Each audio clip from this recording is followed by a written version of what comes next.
ನಮಸ್ಕಾರ. ಇನ್ಫೋಸ್ಟ್ರೀಮ್ ಯೂಟ್ಯೂಬ್ ಚಾನಲ್ಗೆ ಪ್ರತಿಯೊಬ್ಬರಿಗೂ ಸ್ವಾಗತ. ಈ ವಿಡಿಯೋದಲ್ಲಿ ನಾವು principles of experimental design in artificial intelligence ಮತ್ತು ಮೆಷಿನ್ ಲರ್ನಿಂಗ್ ಬಗ್ಗೆ ತಿಳ್ಕೊತಾ ಹೋಗೋಣ. ನೀವಿನ್ನೂ ನಮ್ಮ ಚಾನಲ್ಗೆ ಮೊದಲನೇ ಬಾರಿ ಬರ್ತಿದ್ರೆ ಪ್ಲೀಸ್ ಸಬ್ಸ್ಕ್ರೈಬ್ ಮಾಡಿ. ಕನ್ನಡದಲ್ಲಿ ಕಂಟೆಂಟ್ ಕೊಡ್ತಿರೋ ನನಗೆ ಪ್ಲೀಸ್ ಸಪೋರ್ಟ್ ಮಾಡಿ. So principle of experimental design, ಒಂದು ಎಕ್ಸ್ಪೆರಿಮೆಂಟನ್ನು ನಾವು ಡಿಸೈನ್ ಮಾಡಬೇಕಾದ್ರೆ ಆರ್ಟಿಫಿಷಿಯಲ್ ಇಂಟೆಲಿಜೆನ್ಸಲ್ಲಿ ಯಾವ್ಯಾವ ಪ್ರಿನ್ಸಿಪಲ್ಗಳನ್ನು ಯೂಸ್ ಮಾಡ್ತೀವಿ ಅಂದರೆ ಬೇಸಿಕ್ ಸ್ಟೆಪ್ಸ್ ಅಂತ ಅಂದ್ಕೊಳ್ಳಿ. ಸೊ ಇದರಲ್ಲಿ ಮೇಯ್ನಾಗಿ ತ್ರೀ ಬೇಸಿಕ್ ಪ್ರಿನ್ಸಿಪಲ್ಸ್ನ ಯೂಸ್ ಮಾಡ್ತೀವಿ. ಮೊದಲನೇದು ರ್ಯಾಂಡಮೈಸೇಷನ್. ನೆಕ್ಸ್ಟ್ ಎರಡನೇದು ರೆಪ್ಲಿಕೇಶನ್. ನೆಕ್ಸ್ಟ್ ಮೂರನೇದು ಬ್ಲಾಕಿಂಗ್. ಸೊ ಪ್ರತಿಯೊಂದನ್ನು ನೋಡ್ತಾ ಹೋಗೋಣ. ಈ ರ್ಯಾಂಡಮೈಸೇಷನ್ ಅಂದರೆ ಏನು ಅಂದರೆ, ಇದನ್ನು ಏನಕ್ಕೆ ಯೂಸ್ ಮಾಡ್ತೀವಿ ಅಂದರೆ to avoid systematic errors of confounding ಎಫೆಕ್ಟಿಂದ ಬರುವಂತಹ ಸಿಸ್ಟಮೆಟಿಕ್ ಎರರ್ ಅಂದರೆ ಒಂದು ಸೀಕ್ವೆನ್ಸ್ ಆಫ್ ಎರರ್ನ ನಾವು ಅವಾಯ್ಡ್ ಮಾಡೋದಕ್ಕೋಸ್ಕರ ರ್ಯಾಂಡಮೈಸೇಷನ್ನ ಯೂಸ್ ಮಾಡ್ತಾ ಹೋಗ್ತೀವಿ.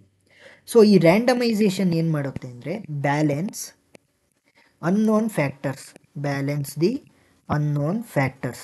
ನಿಮಗೆ ಆಲ್ಮೋಸ್ಟ್ ಇದ್ರ ಬಗ್ಗೆ ಥಿಯರಿನೇ ಕೇಳೋದು, ಸೊ ಥಿಯರಿನೇ ನಾನು ಎಕ್ಸ್ಪ್ಲೈನ್ ಮಾಡ್ತಾ ಇದ್ದೀನಿ. ಇಷ್ಟು ಬರೆದ್ರೆ ಸಾಕು.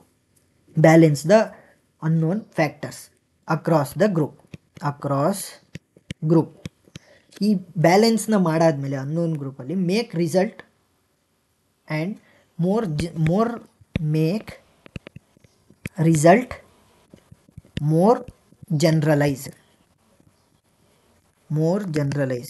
ಜನರಲೈಸ್ಡ್ ಡಿರೈವೇಷನ್ ಆಗಿ ಕೊಡ್ತಾ ಹೋಗುತ್ತೆ. ನೆಕ್ಸ್ಟ್ ರೆಪ್ಲಿಕೇಶನ್ ಅಂದರೆ ಏನು? ರಿಪೀಟ್ ಎಕ್ಸ್ಪೆರಿಮೆಂಟ್ ಮಲ್ಟಿಪಲ್ ಟೈಮ್ಸ್ ಎಕ್ಸ್ಪೆರಿಮೆಂಟ್ನ ನಾವು ಮಾಡ್ತಾ ಹೋಗ್ತೀವಿ. ಇದೇನು ಮಾಡುತ್ತೆ ಅಂದರೆ ಇದು ಕನ್ಸಿಸ್ಟೆನ್ಸಿ ಮತ್ತು ರಿಲಯಬಿಲಿಟಿನ ಕಂಡುಹಿಡಿಯೋದಕ್ಕೋಸ್ಕರ ಯೂಸ್ ಮಾಡ್ತಾ ಹೋಗ್ತೀವಿ. ಇದರಲ್ಲಿ ಏನು ಇನ್ಕ್ಲೂಡ್ ಆಗಿರುತ್ತೆ ಅಂದರೆ ಡೂಪ್ಲಿಕೇಟಿಂಗ್ ಎಂಟೈರ್ ಎಕ್ಸ್ಪೆರಿಮೆಂಟ್. ಇದರಲ್ಲಿ ಡೂಪ್ಲಿಕೇಟಿಂಗ್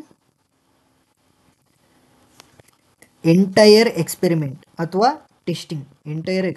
ಅಥವಾ ಟೆಸ್ಟಿಂಗ್ನ ಡೂಪ್ಲಿಕೇಟ್ ಮಾಡಿ ಕ್ರಾಸ್ ಚೆಕ್ ಮಾಡ್ತಾ ಹೋಗ್ತಾರೆ. ನೆಕ್ಸ್ಟ್ ಪರ್ಪಸ್ ಏನು ಅಂದರೆ to ensure result not due to random choice. Result random ಚಾಯ್ಸ್ಗೋಸ್ಕರ ಅಲ್ಲ, ರ್ಯಾಂಡಮ್ ಚಾಯ್ಸಿಂದ ರಿಸಲ್ಟ್ ನಮಗೆ ಸಿಕ್ಕಿಲ್ಲ. ಬಟ್ ಇದು ಏನಕ್ಕೆ ಸಿಕ್ಕಿದೆ ಅಂತ ಅಂದರೆ ವೇರಿಯೇಷನ್ಸ್ ಇನ್ ಡೇಟಾನ ಕಂಡುಹಿಡಿದಕ್ಕೋಸ್ಕರ ನಮಗೆ ರೆಪ್ಲಿಕೇಶನ್ನಿಂದ ನಮಗೆ ಕನ್ಸಿಸ್ಟೆನ್ಸಿ ಮತ್ತು ರಿಲಯಬಿಲಿಟಿ ಸಿಕ್ಕಿದೆ ಅಂತ ಬರಿಬೋದು. ನೆಕ್ಸ್ಟ್ ಬ್ಲಾಕಿಂಗ್ ಅಂದರೆ ಏನು ಮಾಡುತ್ತೆ ಅಂದರೆ blocking will reduce or eliminate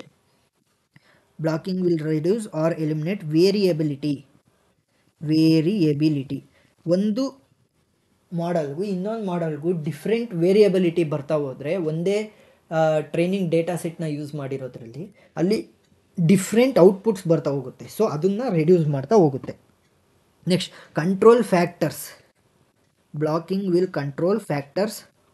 ಯಾವ ಫ್ಯಾಕ್ಟರ್ಸ್ಗಳನ್ನ ಕಂಟ್ರೋಲ್ ಮಾಡುತ್ತೆ ಅಂದರೆ that might influence the result. ಆ ರಿಸಲ್ಟ್ನ ಇನ್ಫ್ಲೂಯೆನ್ಸ್ ಮಾಡುವಂತಹ ಫ್ಯಾಕ್ಟರ್ಗಳನ್ನ ಇದು ಕಂಟ್ರೋಲ್ ಮಾಡ್ತಾ ಹೋಗುತ್ತೆ. ಆದರೆ ಈ ಇನ್ಫ್ಲೂಯೆನ್ಸ್ ಮಾಡುವಂಥ ಏನು ಕಂಟ್ರೋಲ್ ಫ್ಯಾಕ್ಟರ್ಸ್ ಇದೆ ಅದು ಪ್ರೈಮರಿಯಾಗಿ ಇಂಟ್ರೆಸ್ಟ್ ಆಗಿರಲ್ಲ, ಅಂದರೆ ಅಷ್ಟು ಏನು ಪ್ರಭಾವ ಬೀರೋದಿಲ್ಲ ನಮ್ಮ ಕೋಡ್ ಮೇಲೆ. ಸೊ ವಿತ್ ಬ್ಲಾಕಿಂಗ್ ಏನು ಮಾಡ್ಬೋದು ಅಂದರೆ variability because of data split minimised. ಏನು ಮಾಡ್ತೀವಿ ಅಂದರೆ ಇಲ್ಲಿ ನಾವು ಬ್ಲಾಕಿಂಗ್ ಮಾಡೋದ್ರಿಂದ ವೇರಿಯಬಿಲಿಟಿ ಕ್ರಿಯೇಷನ್ ಆಗುತ್ತೆ. ಅದನ್ನು ನಾವು ರಿಡ್ಯೂಸ್ ಮಾಡಬೇಕಾದ್ರೆ ಏನು ಮಾಡ್ತೀವಿ ಅಂದರೆ ಡಾಟಾನ ಸ್ಪ್ಲಿಟ್ ಮಾಡ್ತಾ ಹೋಗ್ತೀವಿ. ಡಾಟಾ ಸ್ಪ್ಲಿಟ್ ಏನಾಗುತ್ತೆ? Minimise data split. Data split minimise ಆದಾಗ ವೇರಿಯಬಿಲಿಟಿ ಆಗುತ್ತೆ. ಯಾಕೆ ಫಾರ್ ಎಕ್ಸಾಂಪಲ್ ಈಗ 5 ಇದೆ ಅಂತ ಅಂದ್ಕೊಳ್ಳಿ ಡಾಟಾ ಸ್ಪ್ಲಿಟ್, ಆವಾಗ ವೇರಿಯಬಿಲಿಟಿ ಜಾಸ್ತಿ, ಯಾಕಂದರೆ 5ರದ್ದು ಕೂಡ ನಾವು ಪ್ರಿಡಿಕ್ಷನ್ಸ್ನ ತೊಗೊತಾ ಹೋಗಬೇಕು. ಅದೇ ಏನಾದ್ರು 3 ಇದೆ ಅಂತ ಅಂದ್ಕೊಳ್ಳಿ, ಬರೀ 3ದು ಮಾತ್ರ ನಾವು ಪ್ರಿಡಿಕ್ಷನ್ಸ್ನ ತಗೊಂಡೋಗ್ಬೇಕು. ಸೊ ಏನಾಗುತ್ತೆ ಅಂದರೆ minimise the data split minimise ಆದರೆ ವೇರಿಯಬಿಲಿಟಿ ಡಿಕ್ರೀಸ್ ಆಗ್ತಾ ಹೋಗುತ್ತೆ. ಸೊ ಅರ್ಥ ಆಗಿದೆ ಅಂತ ಅಂದ್ಕೊತೀನಿ. ಸೊ ಇದೇ ರೀತಿ ಇಂಜಿನಿಯರಿಂಗ್ ಕಾನ್ಸೆಪ್ಟ್ಸ್ಗೋಸ್ಕರ ನಮ್ಮ ಯೂಟ್ಯೂಬ್ ಚಾನಲ್ನ ಸಬ್ಸ್ಕ್ರೈಬ್ ಮಾಡಿ. ಡೌಟ್ ಇದ್ದರೆ ಕಮೆಂಟ್ ಸೆಕ್ಷನಲ್ಲಿ ಡಿಸ್ಕ್ರೈಬ್ ಮಾಡಿ. Thank you.